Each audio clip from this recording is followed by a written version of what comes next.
আসসালামু আলাইকুম। আজ আমি আপনাদের দেখাবো প্রিপেড মিটারে ব্যালেন্স চেক করতে হয় কীভাবে।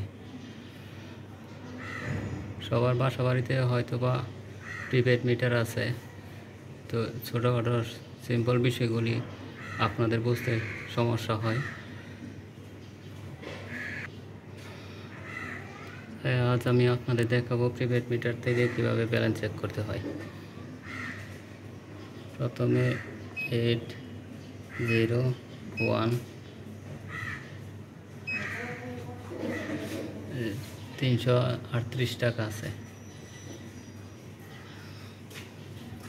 আবারও দেখাই 801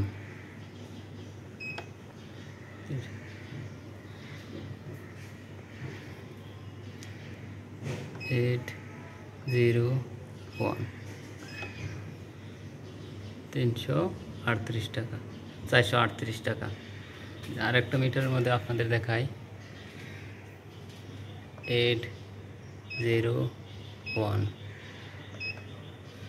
314 টাকা 99 পয়সা।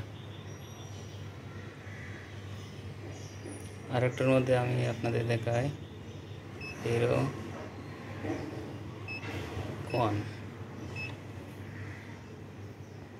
303 টাকা আছে।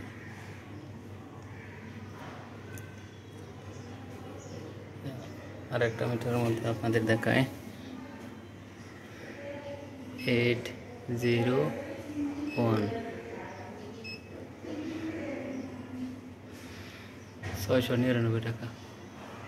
আমার চ্যানেলটি যদি ভালো লাগে থাকে তাহলে সাবস্ক্রাইব করবেন, আর বেশি বেশি লাইক, কমেন্ট, শেয়ার করবেন। ভালো থাকবেন। আসসালামু আলাইকুম।